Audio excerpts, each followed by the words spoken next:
Welcome to the Athletes in Motion podcast, from race to recovery, with your hosts, Tom Riegel and Kenny Bailey.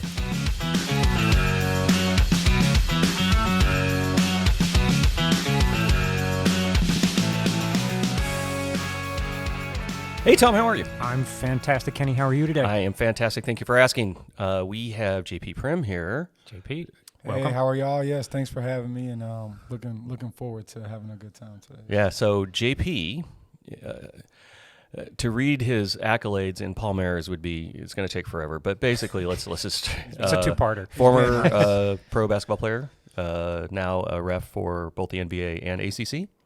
Yep. And when he's bored with that, he has a youth basketball league that you. Yep. And then just for fun, you're also happen to be a Cat 1 road cyclist that is currently the Tennessee State champion, right, in crits? That's correct. And we'll talk about crits later for those people like, what the hell's a crit? So we'll get into that. Yeah. We'll get into that in a second. But primarily what we want to do is talk about sort of your we haven't had a ref on yet, so it's going to be an intriguing thing on sort of how you went from player to ref and kind of what that entails.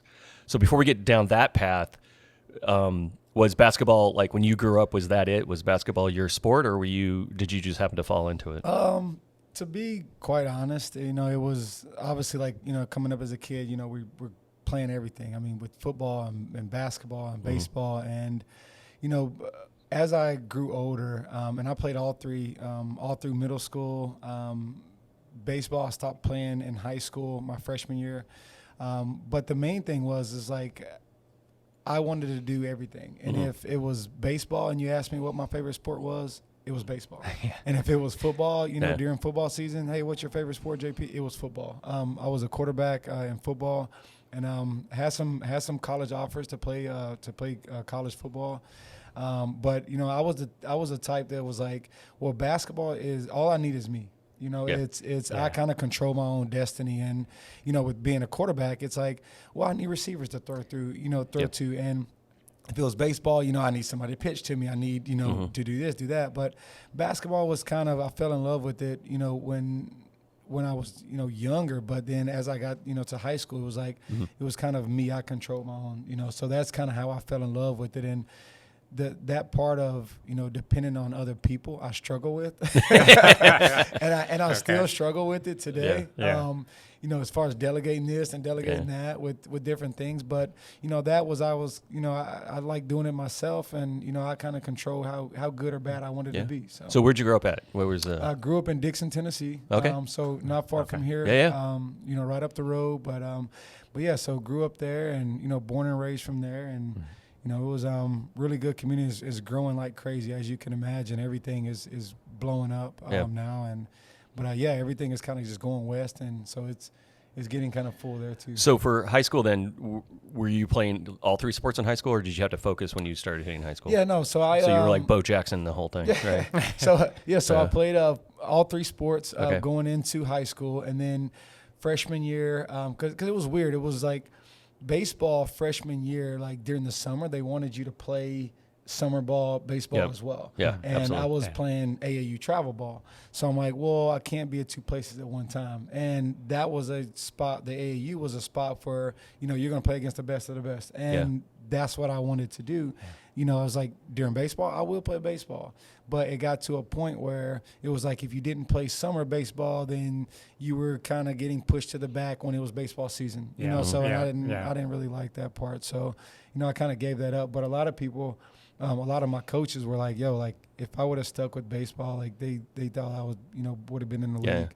So were you sounds like you've had a huge drive early. Was that from your parents? Was that just kind of internal drive? What caused that? Like, you want to play with the best of the best? I mean, you sounded like, heck, middle school you were, highly competitive, right? Yeah, and I was, and I think a lot of that came from my mother. Just seeing her, working, two jobs and the drive that she has is.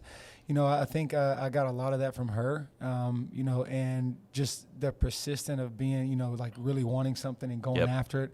And that's where, at a young age, it's like that's something you either have or you don't. And had an older brother who was, super talented, didn't work as hard as I did, but he was more talented than I was. And I had to work and work and work to be at the level that he was at. Yeah. And also, that helped out too, having a big brother to kind of knock you around and Sure. Yeah. Well, and you have a mom working 2 jobs, and you're sitting on the couch. You're going to get your ass handed to exactly. you. So you better be doing something. Exactly. So it's always good for me, with my bigger brother having that, and that helped out a lot as Cool. well. And so then you hit college basketball, right? Mm-hmm. So where was that at? So I went to school in UNC Asheville in North Carolina, and then had 10 to 12 Division I offers coming out of high school. Nice. And it was just one of those things like college, no matter where you go, you kind of got to make it the best place for you. And, with UNC Asheville not being a, Power 5 or, anything like that, like that is one place that I say that I made it the best possible. And the 4 years there were fantastic. If I could do it all over again, I'd do it the exact same way. Nice. That's great. You know what I mean? And you're playing guard, right? Is that your? Yep, point guard, right. Yep. Known as the shooter, slicer? What were you? A little bit of both. I could score it. In college, scored the crap out of it. But, also I was strong. I was gritty, just, defensively got after it. But the main thing, my main thing, what I brought to the table was just being a vocal leader, talking constantly. And I think that's a lot came from, me being a quarterback as well. I was going to say, same personality traits for that. Same personality. And my coach, he was like, when I recruited you, it was intriguing to me that you were a quarterback. So I started young, but also like sophomore in high school, like you have to rally these 18-year-old guys, 17-year-old guys, upperclassmen that are dependent on you to get those guys going. So he figured that out early, and he was like, bringing you in as a freshman, I knew that you wasn't going to have any problem leading us. Yeah. And started as a freshman right away, and won 2 championships there my senior year. Look at you. Nice. Yeah, so it was good. It was, went to the NCAA tournament. Nice. And that's just one experience that I wish every college basketball player can experience. Cut the net too? Did you cut the net? Yes, cut the net. That's best. Is flying private. Yeah. It's awesome. It It was awesome. Yeah, it was great. So. Yeah. All right. So after college, you were getting pro offers, or how did that? What was it looking like? Yeah, so I was with San Antonio with the Spurs when I first came out. Did NBA Summer League with them, and then after that, I received my first contract in France. I was in Nanterre. Nice. And so that was completely awesome. Spent some time. Go ahead. Yeah, just how is gotta be a great European experience. ball? Yeah, European different. ball is totally different. Yes, and a lot of Americans that go over, the game is totally different. Like, people that come, like guards and players that come from Europe, like everybody can shoot, pass, and dribble, no matter how big you are, no matter how. Yeah, you see that. Okay. Yeah, and that starts at a young age. Their development over there, they're a little bit ahead of us here. Yeah. As far as, because if you're the biggest one on the team here, it's like, all right, we're going to put you at the post and you're just going to run the rim and, we're going to try to throw you the ball inside. And no, like there, it's like they start handling the ball at a very young age, and it helps out. You take a lot of the European, even like so-called bigs in the NBA, they're guards. They can handle the ball. They can all shoot it. They can all pass it. But the game is totally different though. They're more focused on, let's swing the ball, let's create a mismatch, where the, ball over here it's like, it's a lot of isolation. It's a lot of, so the game is totally different, but it took me a little bit to adjust. Like my first season there, so we were doing preseason, and, I come from where, I'm the man basically in college. It's like I'm the guy. They're looking for me to score. They're looking at me to make plays. They're looking at me to run the team. Well, there it's like, everyone can shoot, pass, and dribble and score. Now we want to get you the ball with 8 seconds, and we're like, all right, now do something. You know what I mean? So it's like, it's and it's totally different. So I struggled a little bit because, like I said, I was concentrating on things that I knew and that got me there. Yeah, and there was a bit of adjustment, and and like I said, the first month or two, I struggled, but then once I kind of figured out kind of what they wanted, I adjusted pretty good. Well, I mean, watching a 7-foot guy shoot like an 18, 20-foot Yeah, jumpers like consistently would be kind of like, aren't you supposed to be down below, like just, taking up space Absolutely. and blocking? Absolutely. Right. That's hilarious. Yeah. Absolutely. So is it a more physical game? Is it a less physical game in Europe? Is it like, I'm assuming give or take. it seems like a kind of guy that you're okay with. Like, and it's fine. Like mixing I it was up. fine with the physical part of it. There, I never struggled, but for the Americans that play over there, like you don't get as much love as the locals. It's, Yeah. I mean, you'll take some beating, but it is physical depending on Yeah. where you go. Really? Yeah. Like I was in the summer. I was playing in Dominican Republic, and probably the most physical league I've ever been in. Really? Yeah, and I mean, just get after you, and referees, they let you play, and it's in that part, like I was like, dude, this is physical. Do you like that more, or do you? Or you just adjust and go, all right, game on. Is this what we're well, gonna do? you kind of adjust, but there are some, where you go straight from European ball to like physical play, and you're driving to the hole, and you're like, yo, I just got smacked. Like, that's a foul. Got tackled. You're looking around like, what? Right, the heck? yeah, that's a foul. It's just a tap. But over there, it's like, the whatever. norm, and they're used to it, and they're like, Poppy, like keep playing. Like, dude, no, that's a foul. Yeah. So, but great experience though there. Is basketball has been good to me. Good. To say the least. How did reffing start kind of creeping itself up? When did that? So when I came back from Europe, so my stepdad is a big official. My brother, who was an official as well. So my stepdad and mom got married when I was a senior in high school, and his son, which is my brother, my stepbrother, he got into officiating as well. He was probably mid-20s when he got into it.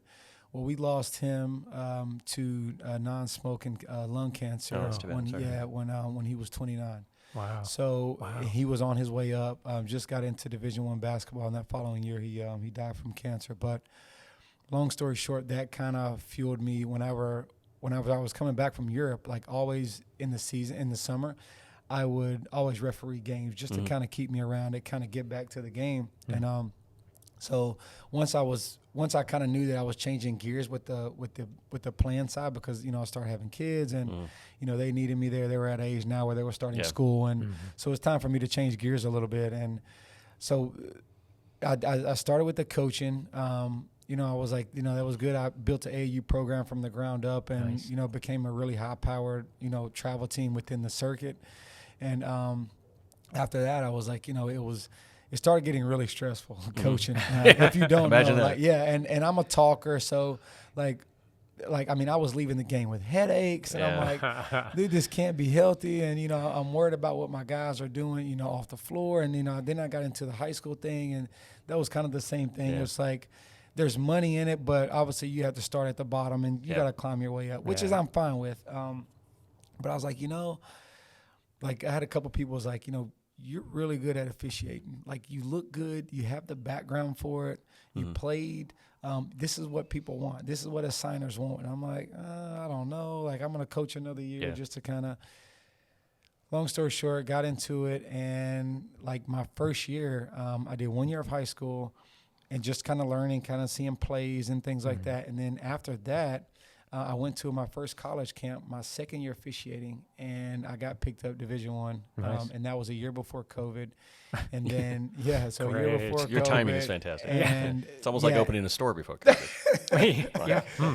Yeah. So, and then now it's, it's taken completely off. And That's awesome. So now you're doing NBA games as well, right? so I did NBA Summer League. Okay. This summer, past summer, was the first NBA, that I got to involve with that. That's cool. And so did NBA Summer League in Salt Lake, and you talking about phenomenal experience. Oh, wow.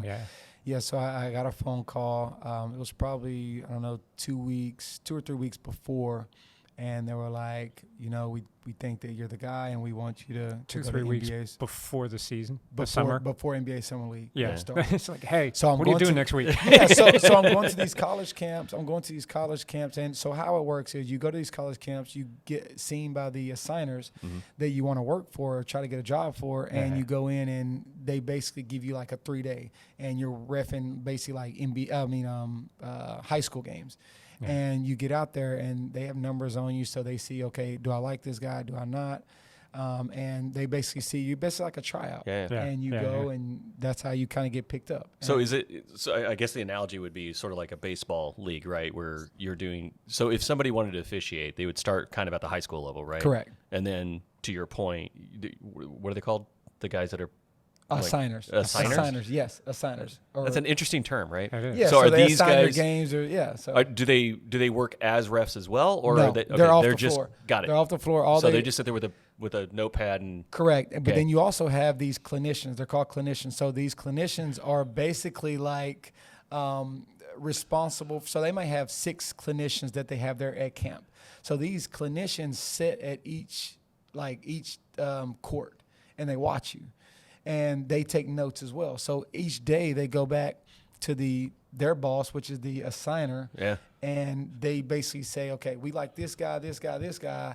You need to come over here and watch him. So are the clinicians designed to look at how accurate you are on what you're doing, or consistent? Yes, consistent. Your style. How you look, your style. Like, really, do you your fit style? the part? Really? Yeah, like your swagger, because even at officiating, like everyone kind of has a swagger. Yeah. You know what I mean? Like you're either smooth or you're really jumpy or you're really. The players need to respect you, and you need to have a swagger. I'm imagining to get that respect a little bit, right? Correct. Just certain a bit. You need to have a confidence in it. Correct. Right. And confidence is the main thing. Like, are you believable? Yeah.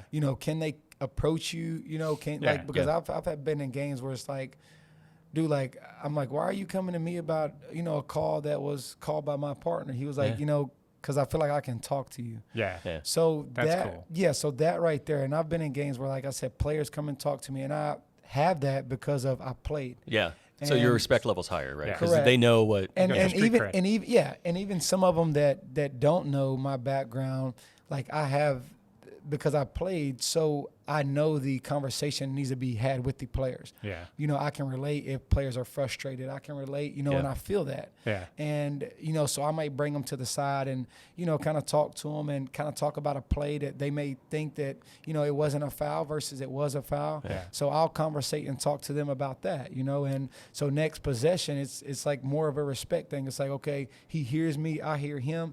Yep. We respect. It's a respect thing. Let's both move on and take it from there. And you build that, you build your credibility that way, not only with players, but with coaches as well. Mm-hmm. Yeah, I was going to say, I mean, we'll talk about the coach thing in a second, but I'm curious, like when you first start officiating, there you have to have some sort of two things. You have to have a confidence level, like, hey, that was, some obvious fouls are obvious fouls, but there's going to be some stuff where people are going to come at you. Sure. Like, and it could go one the other way. Yeah. So what was that like that first time you had somebody in your face when it was like, what? I mean, a coach or a player, like, how could you call that thing? Like, you're an idiot. I mean, was it? And like you said, there is a confidence thing. But the main thing, like when you're at the high level, or not even just a high level, but high school level, like you have to find that fine line between the conversation and where it needs to, like where you can take it. Because there's certain things that you can say that can take a coach from like going to the extreme and just talk them completely down. And a lot of that, what I have learned is, as an official, like coaches don't want to hear you're right all the time, right? As an official, it's like you have to have enough in you to say, you know what, coach, I think I missed that, or I was wrong, because perception wise, they want us to be so perfect, and we're human. Absolutely. But the main thing is admitting when you're wrong. Now, you can't say that the whole night. Coach, I missed it. Coach, I missed it. I missed that one. I missed that one. I missed that one. Really? You won't have there's some popcorn and a hot dog. Why don't you sit up there, dude? It's like you might exactly. Like, Larry, let me get the whistle. But so there's a respect thing. But at the end of the day, it's like some players that that come up to me. They it's I didn't foul him there. I didn't. I'm like, maybe I missed it, maybe not. Or maybe you had a better angle on it than I did, but the thing comes is like, what are your shooting percentages for the day?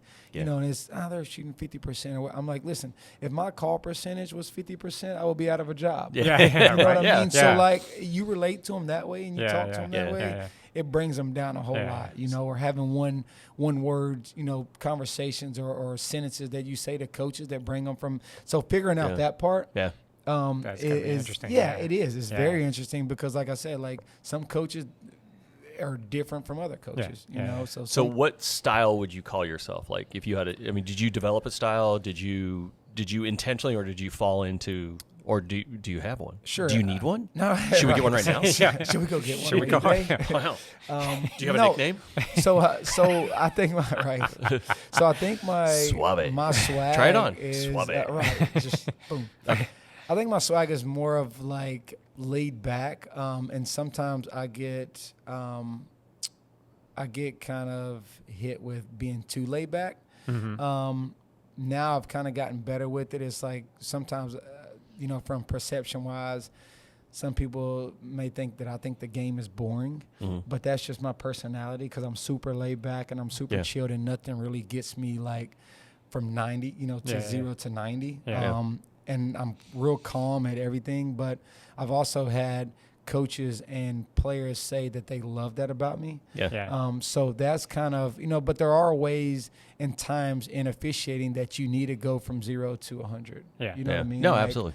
and- Well, an egregious like foul or Intensity. Correct, but Crank yeah, up you at have to points, match it. Yeah. But then again, it's like you don't want to be too high. Yeah. You know what I mean? It's like Sure. not too high, not too low. Yeah. Let's just be even kill. And some referees would totally disagree with me on that. Yeah. But I've had signers that say, we love that about you.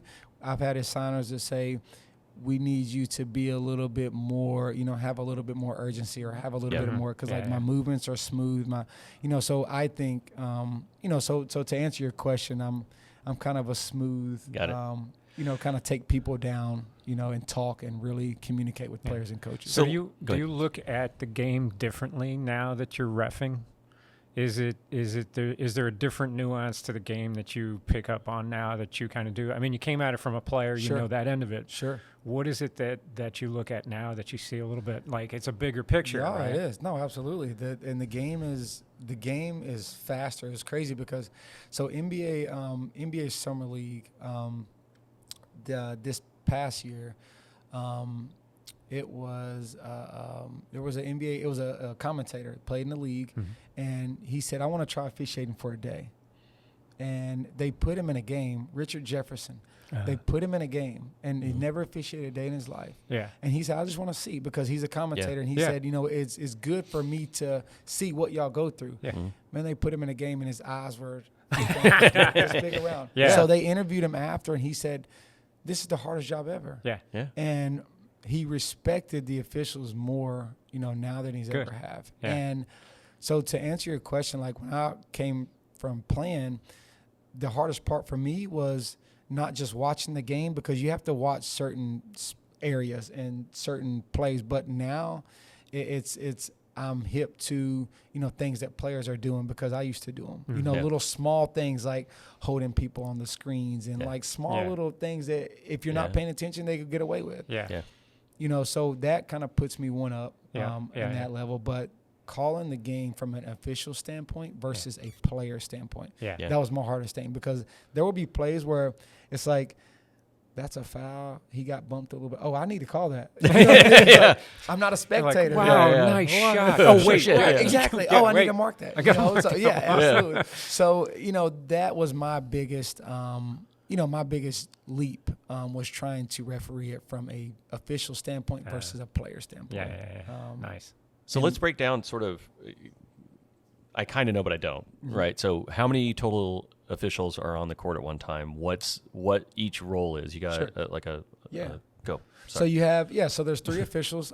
You basically have like a crew chief, which is the main guy who usually is going over pregame stuff, who's usually the vet on the crew, the more experienced one on the crew.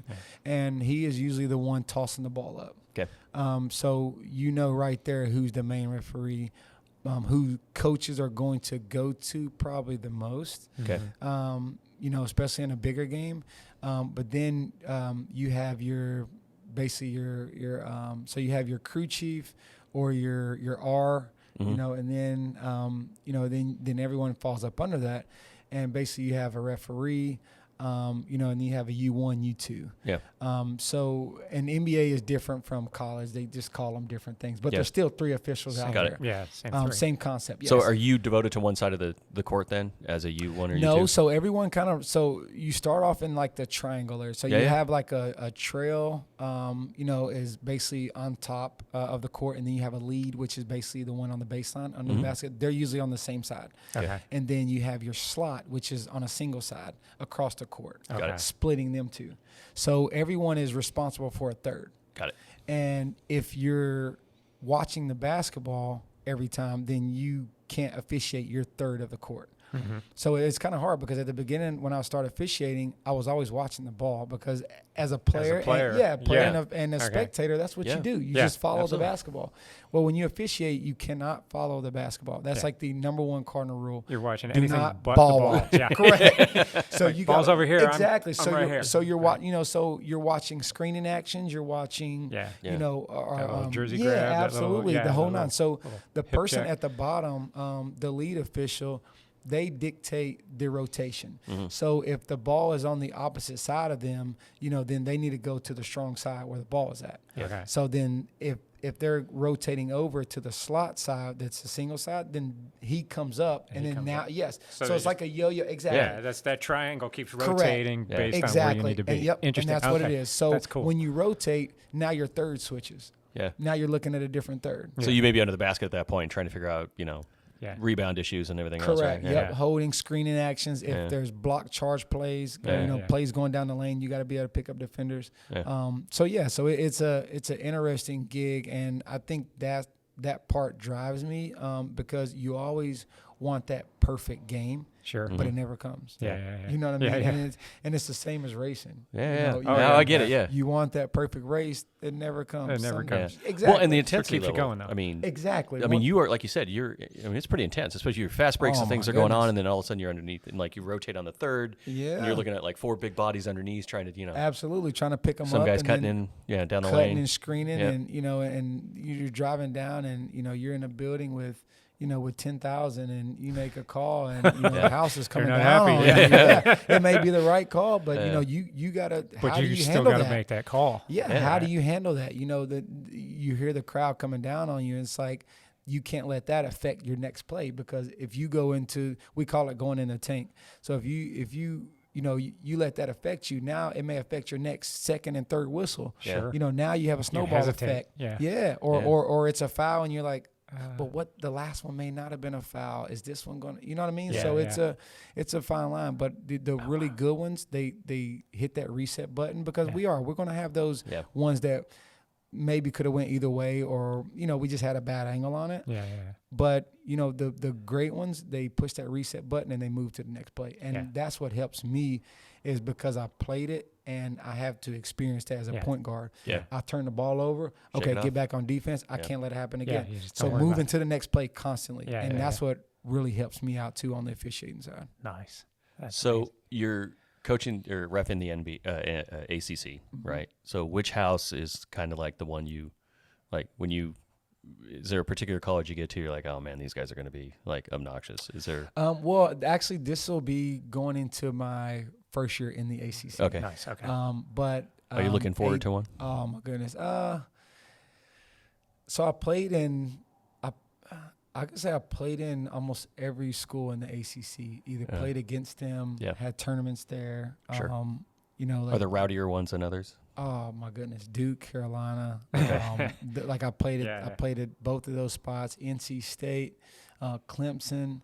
So all of it, pretty much all of it. Yeah, I played, it's just gonna be loud, right? Oh my goodness, it's gonna. So how be, does it compare to like you said, summer league in the NBA? I mean, is it? So summer you got league, the band, you got the whole thing. Sure. Right? So summer league in the NBA, the crowds are really good, but college basketball during the year is bananas. Yeah, and it doesn't matter what game. It's every matter. game is crazy. Is going to be bonkers. So, you know, the atmosphere is a whole nother level. Yeah, it's crazy. You have to deal with fans. You got to deal with coaches. Yeah. But like that part excites me. Yeah. You know, that part is like, you know, when the game is on the line and, you know, game's tied up and there's 5 seconds to go or 10 seconds to go, and it's, you know, like I want that play.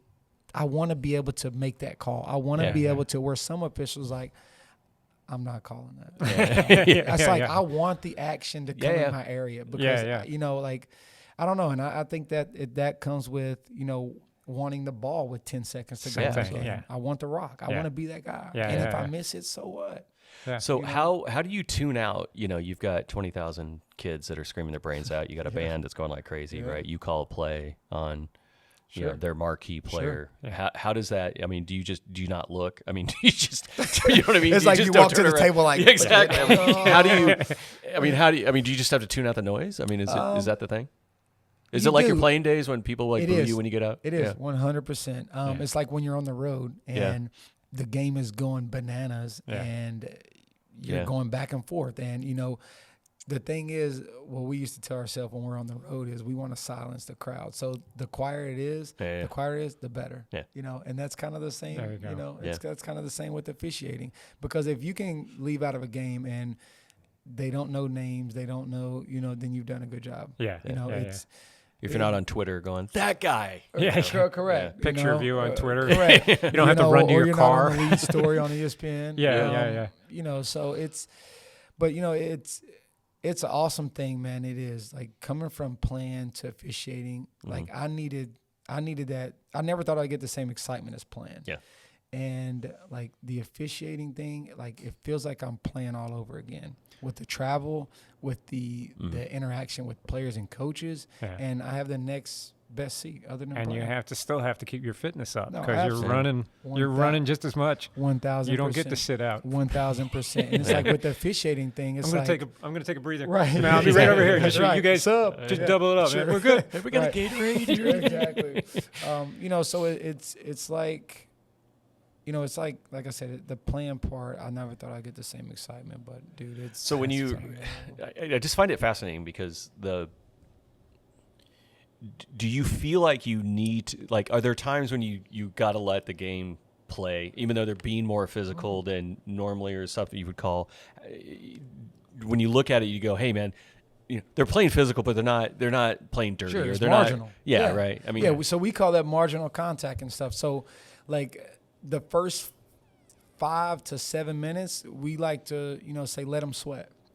So the first 5 or 7 minutes is going to really kind of dictate how the game's going to go. Yeah. The physicality part. Yeah. It's like, are they playing physical or is it illegal contact? Is it legal contact?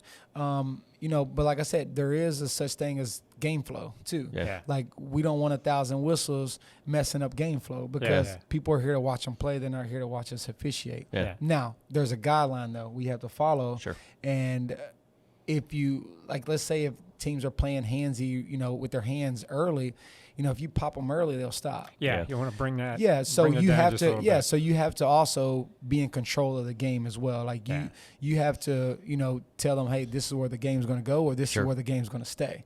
You know, so you can't be afraid of taking ownership or, you know, taking over a game. Sure. Saying this is how it's going to be ran. Yeah. Are different? I'm assuming different.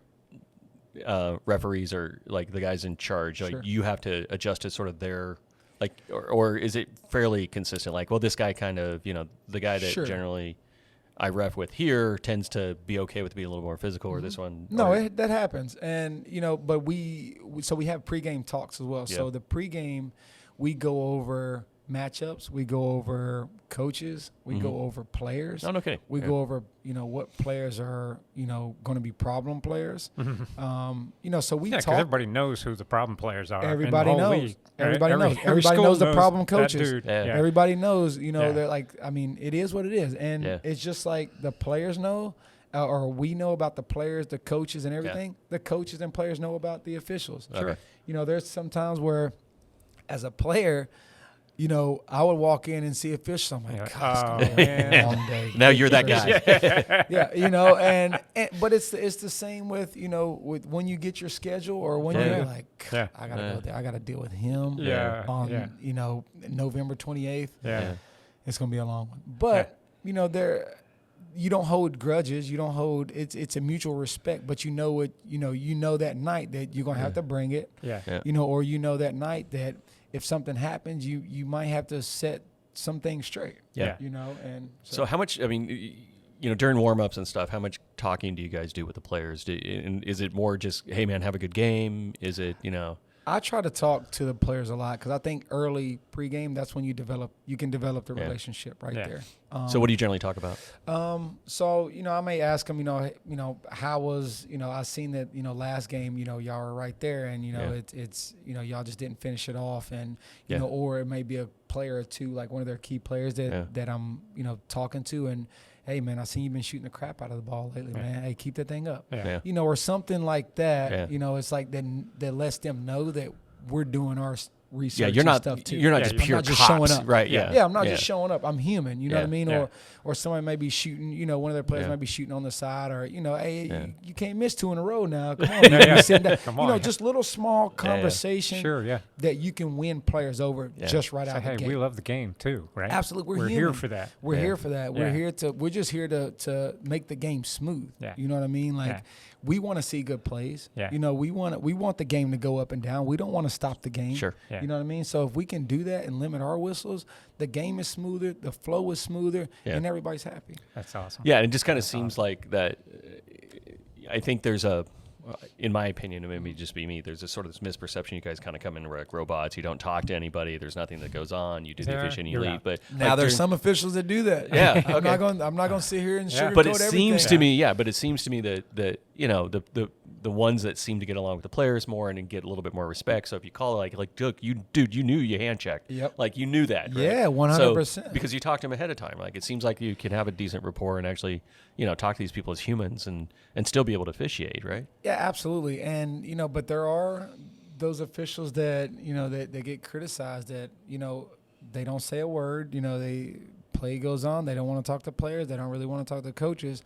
And in my on my perception, it's like the ones that are like that, they don't know a whole lot because they don't know what to say. Yeah. You know what I mean? Or they don't know how to explain what they just called. Yeah. Or they don't know how to, correlate what just happened. Yeah. So the first thing that they do, and it's crazy because at a high school level, they don't want you talking to coaches. They don't want you talking to players. Like it wows me because like it's like, where are we building this rapport at? You know what I mean? It's like if they do this at the college level and at the pro level, why aren't we trying to teach that at the high school level as well? Yeah. You know what I mean? Like they're worrying about plays and they're worrying about position, but at the end of the day, it's like if you get your plays right or wrong, you still need to build a rapport within the coaches and the players. Sure. And that's the biggest part for me is like just communicate. Yeah. That's all they want you to do, and or sometimes coaches just want you to hear them out. Yeah. Yeah. You know what I mean? So, and it's not just always you want to fire back at them. Yeah. Sometimes it may just me just sitting over there and listening what they have to ramble about and say, you know what, coach, I hear you. Yeah. I hear you, coach. Yeah. And that goes a long way because, like I said, coaches sometimes they just want to be heard. Yeah. They want you to vent. hear their They want you to hear their point. They want you to hear, how they are thinking. Now there is a fine line. Sure. But then again, they want you to know that, hey, this is how I feel about this, and it's not. They don't want you always just firing back at them. Yeah. Yeah. So Yeah, and I guess when you watch like some of the NBA stuff, like Barkley would be like a complete, smart ass to the, it seems like that would be the fun part of the game, right? no, absolutely. Yeah. So I notice in like football, for example, because I watch way too much football, but like, you'd have the quarterback after a play would go up to the ref and say, hey man, this guy's hit me kind of late. Do you have players that come up and like, hey, dude, this guy's hip checking me out? I mean, you got to watch out for, 22 over here is hip checking me all the time. And then does that affect you or not affect you? Or you just say, hey, thanks, appreciate it. You say, no, I'll check it out. Yeah. And like I said, sometimes the players, like, they'll say stuff and they've gotten really smart. They'll say things that are not there, but it could possibly be there, but possibly not. But, if you give them, hey, I'll check it. I'll take a look at it. Yeah. I'm going to appreciate it and we'll go to the next thing. Yeah. And so that's kind of, if you miss something or if they think that they're getting grabbed on each possession, then sometimes they're right. Yeah. Because we don't see everything. We miss some things and, but our antennas do go up. It's like, all right, I'll check it out for you. Yeah. And, as an official, like I like to look at it because if I was a player and I went to an official and said that, I would hope that he would, at least check it out. Or if you're during your pregame, you find out this guy just does this at every game, right? Correct. Like, Then we because know, you have players because that are just like, officials oh talk. God, you know. Correct, because Yeah. officials talk, and it's like, it's like, Yeah. hey, who do y'all have tonight, or who do y'all have tonight? Yeah. Oh, we got to deal with 23. Yeah. He's gonna be trying to grab and talk crap, and Yeah. and we Yeah. know, Yeah. so it's I don't know. Is there pressure when you have a marquee player on the floor? Like, especially on college, when you look at, because college, like you in part could have an impact on where they go on the draft. I mean, to a certain extent. I mean, if it, like, not that. Sure. What I mean by that is, like, if they're fouling out of games all the time because they just can't seem to control their temper or whatever else, marquee players. Sure. Are you aware that there's a marquee players and Absolutely. and just, it's not that you're going to treat them any differently, but Yeah. is there additional pressure? No, I don't think there's pressure. I think so this goes into our pregame. You want to keep the starters in the game. Mm-hmm. And what I mean by that is, it's like, no, we don't want to, be more loose on the starters, but they're starters for a reason. They're going to make the game go. Yeah.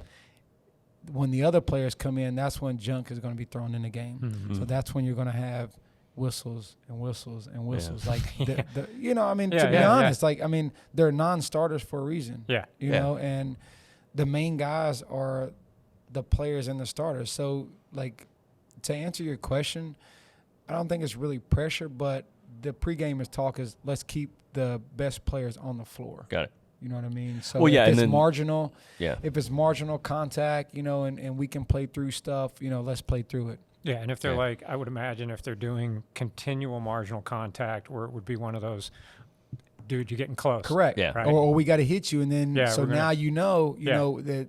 Yeah, there's a line. Let's bring that down. Exactly. Line. Yeah. You know, but if you set the tone early, even Yeah. if it's key players or not, you set the tone early. It's their Yeah. job to adjust as players. Yeah. Yeah. My coach always used to tell me that it's like, no matter what officials you get, if this is how the game is going to be called, this is how the game is going to be called. You need to Mhm. adjust You your need to game for that. adjust. Yeah. You gotta Can't blame adjust. the refs. You have It's to just like play life. within the rules. You know what I mean? Yeah. Like it's Totally. day to day. Every day is not the same, and you got to adjust. Yeah. So, and that's the same as officiating.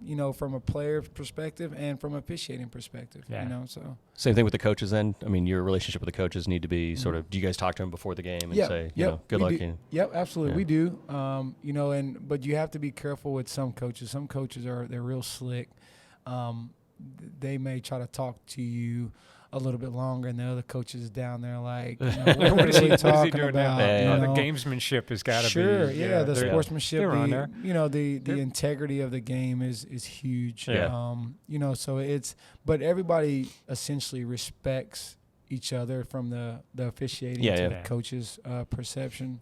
So it's a fine line, but it's a respect thing too. Yeah. Any apologies at the end? Like, hey, sorry, I got heated, man, or anything Absolutely, like that? yeah. Really? I've been in situations where coaches are just trying to, amp their players up or get them going, and he might Yeah. go off on me. Yeah. And I might have to stick him with a technical. Yeah. And 5 minutes later, he was like, "Man, it's nothing personal. I was just trying to get my guys going." I'm just trying to get Yeah. him. Just trying to get him cool. amped up. It was yeah. nothing personal when Well, I it's- whacked you. Yeah, it's sort of like the baseball manager getting kicked out, That's right? it. Because Yeah. you want to show your players you have passion too, Correct. right? Yeah. Correct. I'm and a willing lot to of take a ti- technical yep. for this. And they Yeah. do that at the college level, and even at the pro level too. Like they'll jump on you about something, and they'll come back and say, it wasn't personal. My guys are playing like crap, and I'm trying to get them. I'm trying to fire him up. Yeah. So, and a lot of times, they're doing it for boosters and everything. Yeah. I mean, And recruiting. Yeah, and- it's, Correct. his contract's on the line for the year. So he's got, the coach is let's like, get after him. yeah. So, I want $11 million a year. but they Yeah. know, like they Yeah. know when it's time to be stuck, and that they don't. Now some of them will get pretty wild, and you might have Yeah. to dump them, but. Yeah. But it's fine. It's like I said, it's a respect thing, and they know when it's coming. Yeah. But sometimes they ask for it. Sometimes they do it on purpose, right? Yeah. Absolutely. My job right now is Right, to right. Yeah, yeah. Give it to 'em. Make me How punch me. long am I going to have to yell? Correct. What am I going to have to use? No, That's yeah. fun. Like I've been in games, like I said, where coaches are just getting after it, and my partners will not whack them. And, I'm like, dude, give it to them. And then I end up having to whack them and give them a technical. And it's like, I was trying to get your partner to do it, but he wouldn't do it. It's like, I'm trying to get my guys going. That's funny.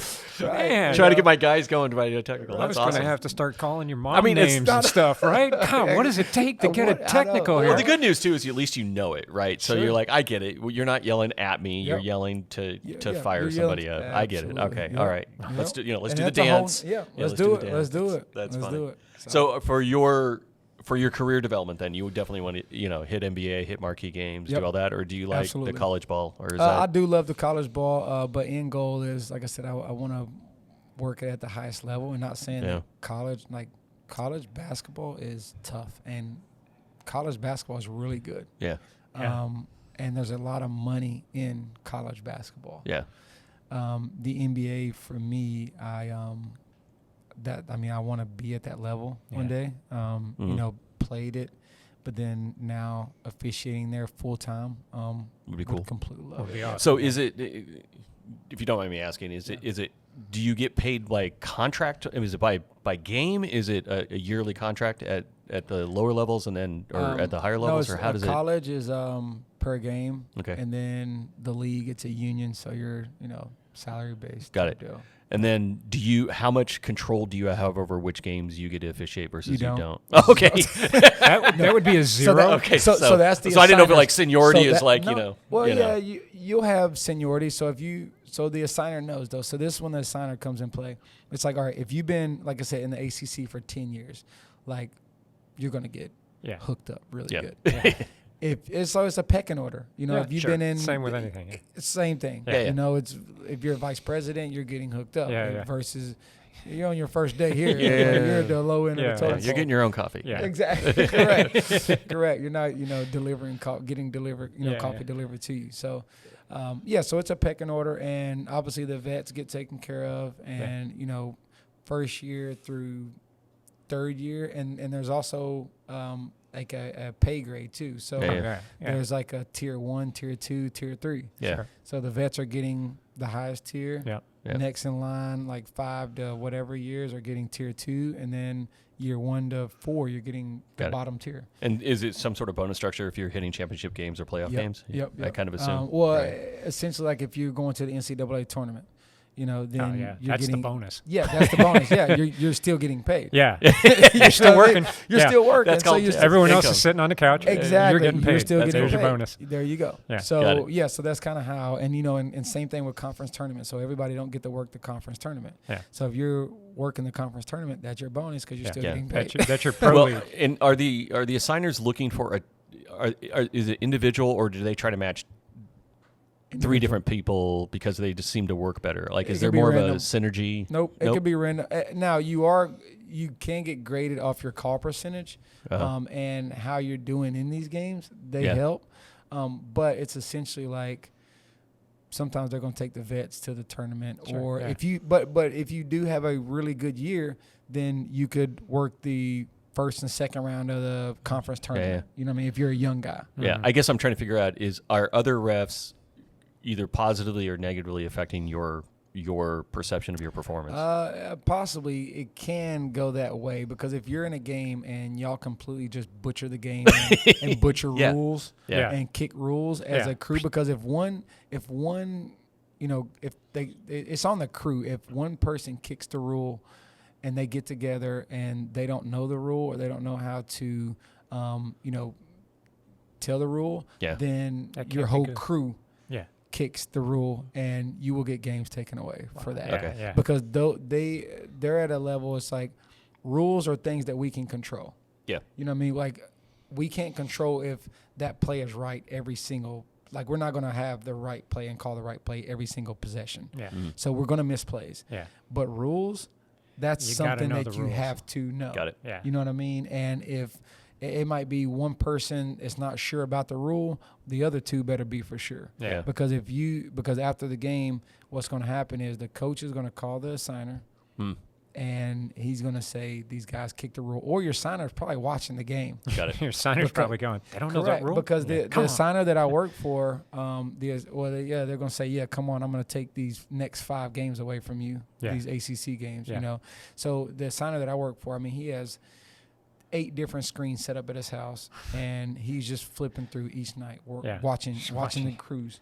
So no pressure there at all. Yeah, Like, right. So you one thing you better know is you better know rules, and you better not kick a rule. Yeah. And that's it with any level, because at the pro level you're getting fined. Yeah. If you're that's true. Yeah, if you're kicking involved. rules. Yeah, absolutely. This is serious. Now college, there's money involved too, but you're going to get games taken away from you from your assigners, and there's been, even at the NCAA tournament, like there's been games where somebody don't move on, and that completely just had a bad game and didn't move on to the next level, the next round, in the NCAA tournament. So the higher you go, the more. So it's pretty competitive then. Absolutely. So, it's Everybody like you said, wants, it's no different than a player at that point, right? Yeah, absolutely. Because everyone, at the college level, everybody wants the championship game in the NCAA tournament, the national championship. Sure.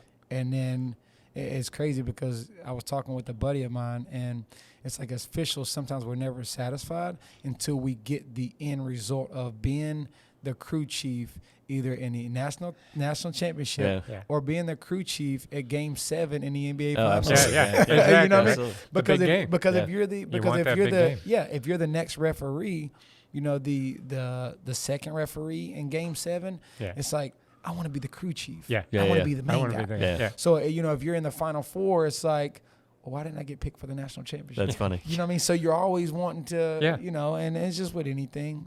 That's awesome. Yeah. To recap, you have the players watching you, the coaches watching you, the stands are watching you. ESPN is trying to figure out whether or not you hose this thing up, and then you got a handler sitting there watching you as well. But other than that, it's no big deal. So from a ref perspective, you've got literally like everybody's judging you. Yes, everybody, and that's why the game, so when I was a non-referee, I would always think, the referees were so bad and they miss plays, and it's because if you take this so the game is all about angles, right? And as a person in the stands, you don't have every angle. Yeah. You see it from one angle. So what may look like a foul from your angle that you're viewing the game is not a foul from the angle that the official is looking at the game, because one, they're 40 feet down, down the floor, and they're seeing it from a different angle. Yeah. So there's always going to be spectators that think referees miss so many plays because they see it from a different angle. Yeah. Yeah. And they have the right angle. Whoever's angle it is the right angle. Oh, they always have the right angle. Always have the right angle. And so, but you think, seeing it from half court might be different from if you have a seat under the basket. Totally. Yeah. The view and the perception is totally different. Look at it from the different TV angles, right? When you see it from this angle, but you don't see that, but from here you see it. Yeah. Yeah, you're like, oh no, that's not a foul. And then they do the bird's eye view, and you're like, he smacked him on his arm. Totally. But the person in row 17 can't see that. Yeah. So they're always going you're always going to be scrutinized like, the referee sucks. Like, what is he calling? Like, but you're not just getting that from one. You're getting that from 20,000. 12,000, so 10,000 people. Yeah, so screaming at you. it's a tough job. It is. It's a really tough job. But sounds like a ton of fun though. I love it. All right, so Michael Jordan's days, guys getting hand checked all over the place. LeBron's not these days. Much softer game apparently. So who's GOAT? Who's the GOAT? I'm a Jordan. Thank you. I'm a Jordan guy. I grew up watching Jordan. Yeah. I'm 32, but like I said, I grew up and I was at where I can understand the game, and so I grew up kind of watching Jordan. And it's, to me, you can say numbers and do all of these things, but it's, to me, there's no. The game's changed. The game has changed so much. The game's changed, all of them. It's just watching the game management, though, that Jordan absolutely. did. Yeah. That was fun to watch Jordan. It's just a game management, right? Yeah. It's just like he walked in. The infamous story is like, oh, this guy? Okay, I'm going to do 50 tonight. Yeah. Right? He he called it. He was Babe Ruth in the damn thing. Oh, totally. Every game, man. Right, this is going. Oh, here we go. Left center, I'm putting it there. Exactly. I'm going to be scoring, 13 threes on you tonight. So just get settled in. Yep. Like, okay.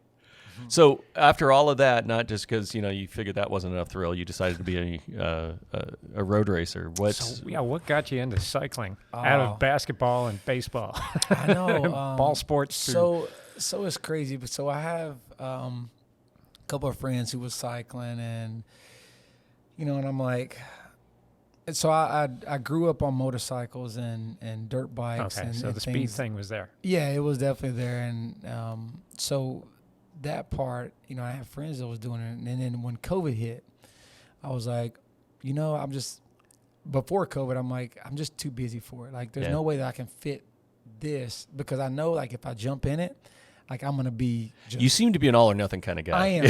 Yeah, I getting am. that vibe. I am all or nothing. It's like I'm gonna do it, or I'm not. Because you were just starting when COVID hit. Correct. Yes, So we hate him. Yes. So when Been doing COVID, this for how many years? Yeah, and this guy still comes in. suck. This guy. well, when COVID hit, I was like, I have some time now. Yeah. So let me just tamper What's with this it. bike and- thing? Yeah, let me just try it. Yeah. So like, I think I had it was like a Walmart like bike, and it was like it was like the heaviest road bike I could ever possibly have, and probably was like a cross bike or something. I don't even know. But anyways, so I rode it for a couple of days, and so my mother stays like 10 miles from me, and I was like, it's fairly flat. Like, I'm gonna try to do it. Yeah. So first I got out there, and I was like, and I rode back, and I was like, I kind of like this. It's I have some me time, and like I have kids too, so me time is very important. And so was riding, and I was like, okay, I kind of like it. Then the next day, I'm riding again, and I start off at like 8 miles, and I'm like, I'm gonna do 10 miles a day, and and then next week maybe I'll try 12, and now let's see if I can ride for an hour or 2 hours, and so I'm like, now I know I need to change this funky bike that I have, and now what else do I need to get? So I was learning so much about cycling, and I was, got into it, and I finally got a bike that was decent, and I'm like, all right, now these pedal things, like, I'm learning about, clipping in, and I'm, and I've fallen 10 times, and, so all of these things that I'm learning, and I'm like, this is very intriguing. Like the mystery of, everything around cycling, like I love, you know what I mean? So then I joined a team, and, that was a whole, like, I went on a group ride, actually. Let me rewind. I went on a group ride, and my first group ride was GSD. So I don't know if y'all know what that is. No. So it's basically a fast group ride out of Franklin that starts at the Starbucks downtown. And I think I've heard of this one. yeah, so, and it's some of the fastest people, and they basically were going, I don't know, 60 something miles is the loop, I think, 63 miles. And it's basically a race through the trace. They group up twice, they regroup twice.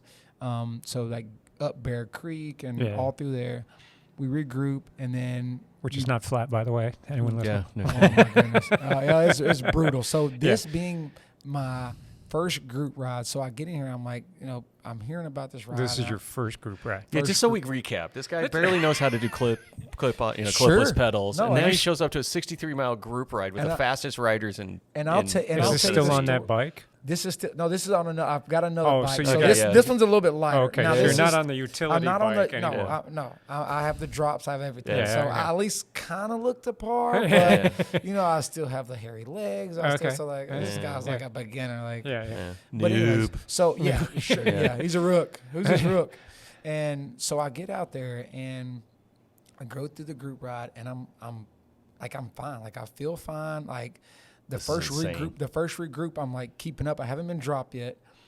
And the average second speed is regroup, what, 23 to 25 miles an hour? Yep. This is insane, by the way. this Just is like nobody starts this way. Yeah. Just so you know. I'm like crazy. thrown in the fire. I know. And like, people are like, why are you doing GSD? Like, you just got started. Like, you're going to get dropped the first 10 minutes. I'm Exactly. like, you know what? If I get my teeth kicked in, so what? Who cares?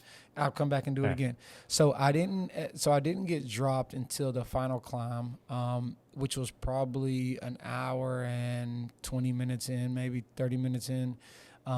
So it was a really great experience. So we regroup at the store, everybody. And so we're at the store, and I'll tell you, this is how raw I was. Yeah. So we're about to pull out of the store, and this is a group of, I think the first ride, it was like a group of 30, 35 people. Yeah.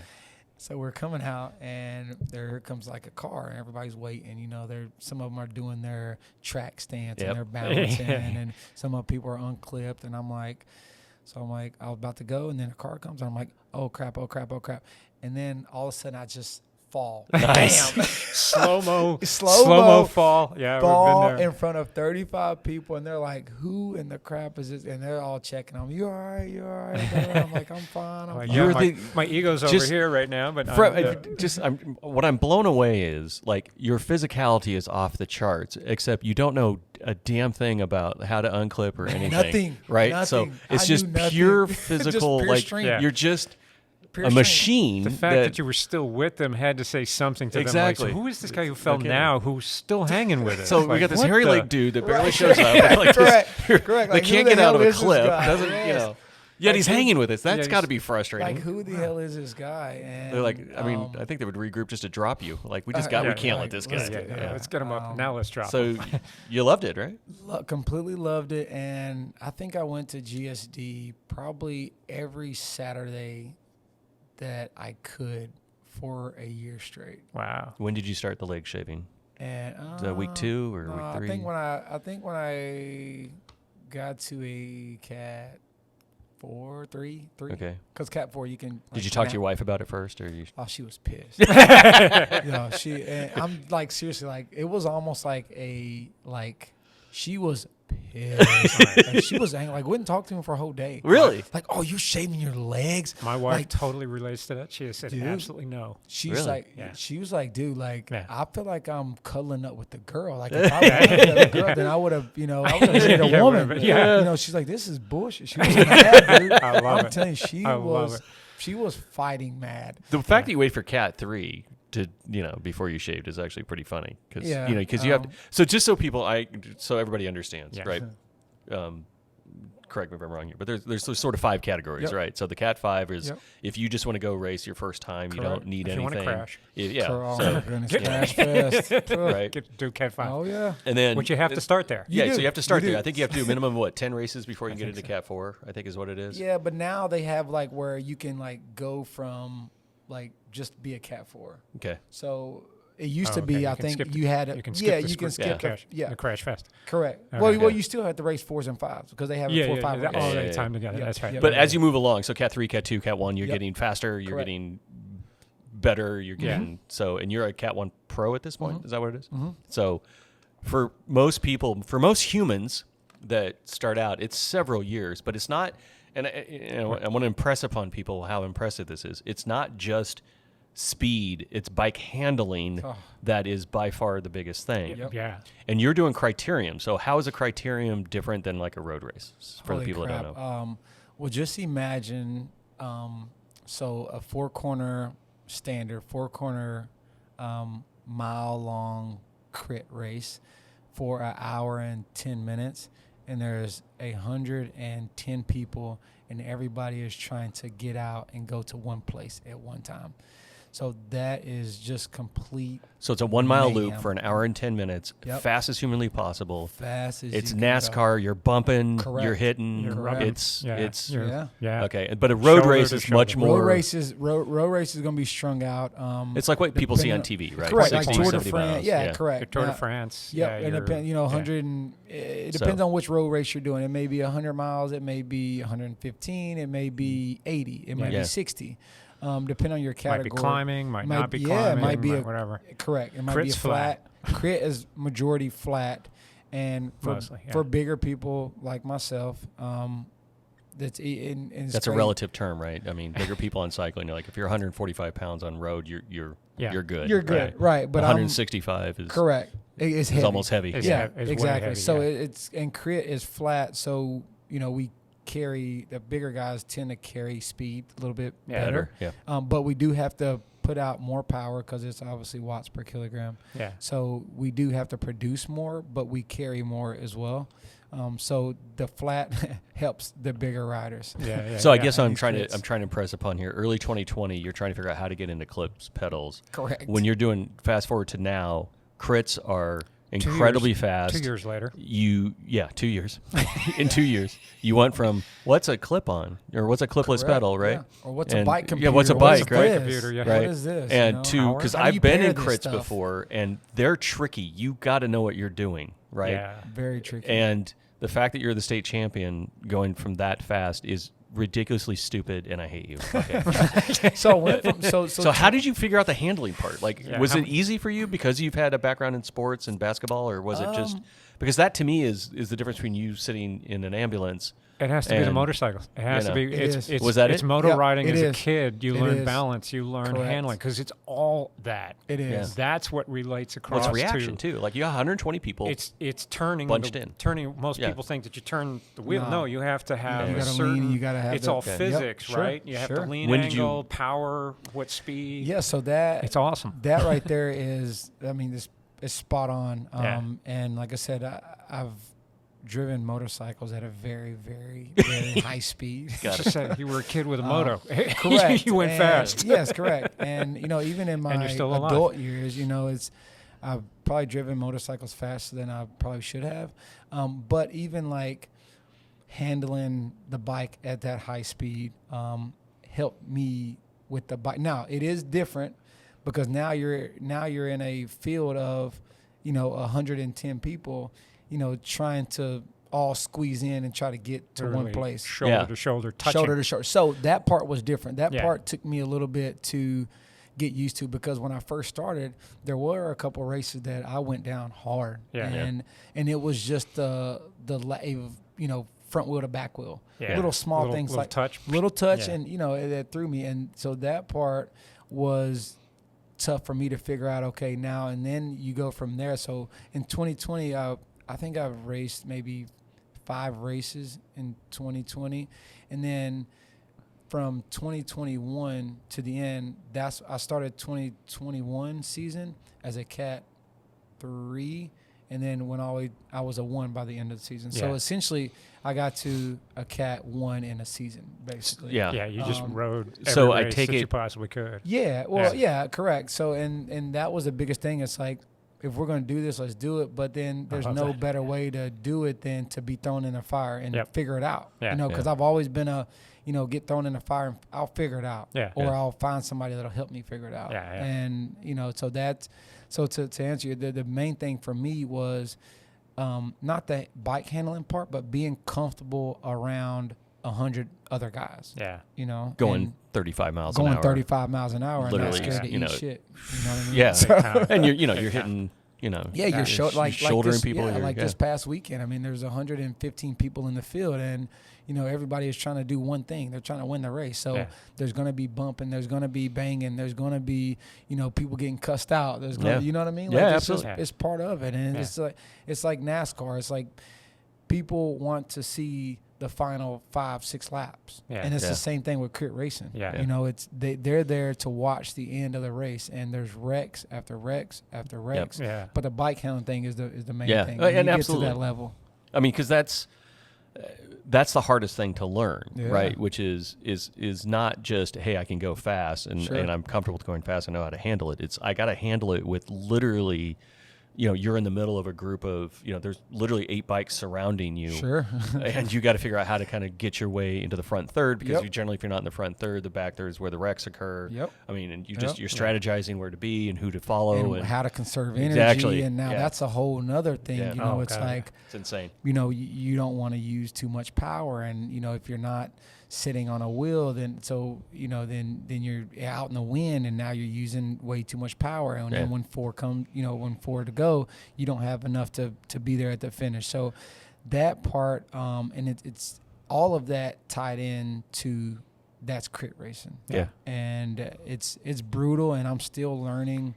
Even though I've had some really good wins under my Yeah. belt, there's still so much to learn, and you learn in every single race. Yeah. And now once you think that you have the fitness part down, now it's not just the fitness, now it's everything else too. Yeah. You know what I mean? Or when you think you have everything else down, it's like, shit, now I can't be there with 4 to go because I'm exhausted. Yeah. You know what I mean? Exactly, right? My bike handling skills are really good, Yeah, and I don't but mind I being got no bumped, power. but damn it, I'm done. Shelled out the back. Exactly, and, yeah. exactly. So, I think I would love to have another podcast just to talk about that because I'm a huge cycling geek and it'd be fun to do that. For everybody listening, I mean, there are a lot of races that go on. If you haven't followed Crit Racing, there is a huge series that goes on. You can follow it locally. Yeah. If you get if you can actually go to a race to feel the energy of these bikes, how fast they're traveling, what they're actually doing, it's super exciting.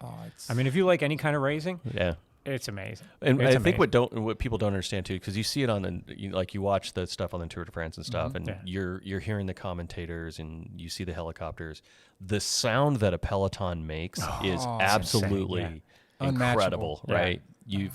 I just remember when we were doing group rides, like the same thing we do back in Northern California. We were doing. I was road racing, not to your degree. But like when one guy clipped in for the group ride, all you hear is like 50, 60 people going, pop, pop, pop, pop, pop. Everyone's clipping in. And then you hear the derailleurs going and you just hear like, and just the spin of the wheel. And when you're in that, and to your point, it's a lot like you said, it's a lot like basketball. It's a lot like you're the kind of person that seems like you love the idea of just intense focus. Sure.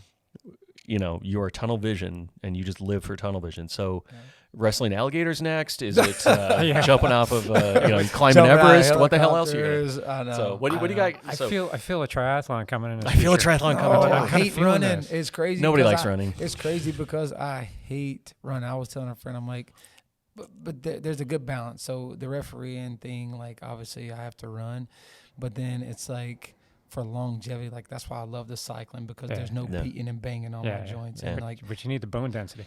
Yeah, you need a little bit of pounding. But that's why. That's why I referee. So what makes me mad is if he starts running, he'll probably run like a 6 minute, like 6 minute pace half marathon. Very heavy. I'm heavy for a runner, so you would probably be wrong. We're all heavy for runners. We're all heavy for runners at this point. Everybody is. But no, cool. That's one thing. So what do you got coming up, man? What's next? What do you want to plug? What's going on in your life?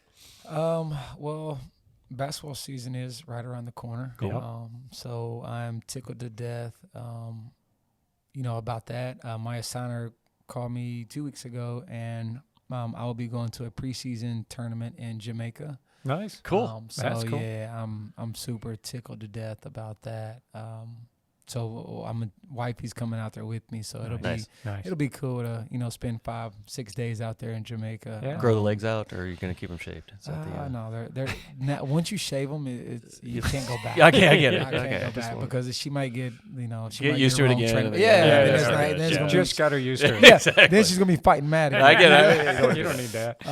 Correct. So it's but yeah, so that's next, and I'm interested to see kind of where the cycling. How you fit the cycling into the season, to the basketball season. So I travel when I travel.